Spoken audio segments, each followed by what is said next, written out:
ध्रुव जी ने भी तपस्या की, भगवत प्राप्ति की, अनेकानेक सतयुग त्रेता द्वापर कलयुग में बहुत भक्त हुए भगवान के। प्रहलाद जैसा भक्त तो कोई विरला ही होगा जो बाल्यावस्था से भगवान के लिए इतना तल्लीन है।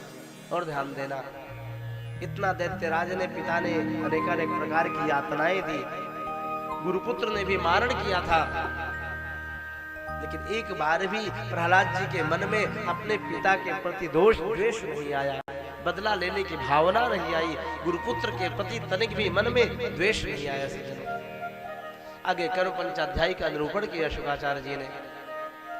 ब्राह्मण क्षत्रिय वैश्य शूद्र के कर्मों का निरूपण, ब्रह्मचारी गृहस्थाश्रम वानप्रस्थ संन्यास आश्रम के भी कर्म धर्मों का निरूपण किया। 25 वर्ष तक ब्रह्मचर्य रह करके, गुरुकुल में रह करके विद्या का अध्ययन करे, सदाचार आदि को सीखें बालक, गृहस्थाश्रम में जाए, गार्हस्थ जीवन जीते हुए माता पिता सगे संबंधियों की सेवा करते हुए उचित स्थिति में धन कमा करके गृहस्थाश्रम को सांगोपांग चलाए। प्रथमेनार्जितं विद्याम द्वितीयेनार्जितं धनम तृतीयेनार्जितं पुण्यम चतुर्थे किम करिष्यति। पहली अवस्था में खूब विद्या अध्ययन ज्ञान प्राप्त करिए, उसी ज्ञान के द्वारा, विद्या के द्वारा जीवन में आप धन कमाएंगे, धन के द्वारा धर्म होगा और धर्म के द्वारा ही सुख मिलता है। सज्जनों, धनात् धर्मः ततो सुखम।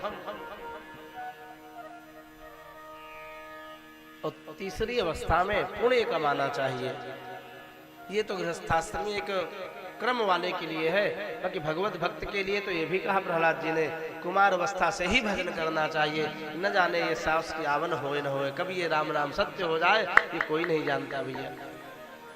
और चौथे अवस्था के धोखा में कभी किसी को नहीं रहना चाहिए, क्योंकि बुढ़ापा में एक गिलास पानी हम नहीं पी सकते हैं तो माला क्या फेर पाएंगे। सुनने की शक्ति चली जाती है, देखने की शक्ति चली जाती है, न चलने की शक्ति पैरों में रह जाए, न हाथ में कुछ करने की शक्ति रह जाए, घर में भी तिरस्कार होने लगता है। इस प्रकार से सज्जनों कर्म पंचाध्यायी का वर्णन किया है। आगे अष्टम स्कंद में 14 मनवंतरों का निरूपण किया है। 14 मनवंतरों का ब्रह्मा जी का एक दिन कल्प कहलाता है और प्रत्येक कल्प में भगवान का अवतार होता है। इस प्रकार से एक बार भगवान ने चाक्षुष मनवंतर में हरि अवतार लेकर के गजेंद्र की ग्राह से रक्षा की। गजेंद्र जब सरोवर में ग्राह के चंगुल में फंस गए, बल कामना आया, ग्राह खींच करके सरोवर में ले जा रहे हैं, त्राही त्राही करने लगे, भगवान के शरण में गए, निर्गुण नारायण की उपासना की, गजेंद्र मोक्ष का वर्णन किया।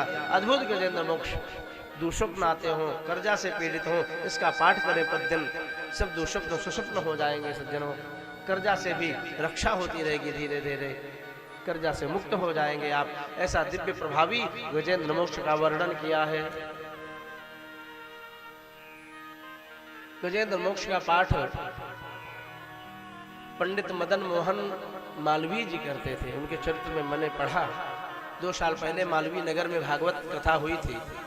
हमारे विद्यालय के पास में, विद्यालय मालवीय नगर में ही तो है, श्री धर्म ज्ञानोपदेश गौरी पाठशाला के पीछे गोपेश्वर महादेव का बड़ा सुंदर मंदिर है और तिवारी जी आदि लोग थे, ये सब लोग। इस प्रकार से सज्जनों गजेंद्र मोक्ष का पाठ और श्री विष्णु सहस्त्र नाम का पाठ पंडित मदन मोहन मालवीय जी प्रतिदिन करते थे। ध्यान देना, जो व्यक्ति मनुष्य तन पा करके मात्र पशुओं की तरह जीवन जीता है, उसका मनुष्य तन व्यर्थ हो जाता है भैया। सो परत्र दुख पावई, सिर धुन धुन पछताई, काल ही कर्म ही ईश्वर ही मिथ्या दोष लगाई, कर से कर्म करो विधि नाना, मन राखो जहाँ कृपा निधाना। भैया सुबह शाम कुछ ना कुछ भगवान का भजन करो, जीवन धन्य होगा। इस प्रकार से गजेंद्र ने भगवान का स्मरण किया। तभी तो संतों ने कहा है, यदि आपके ऊपर संकट की बेला आए तो कभी भी संसार वालों से आशा मत करना। सुनीठ नहीं है ही लोग सब, बांट न ले है कोय।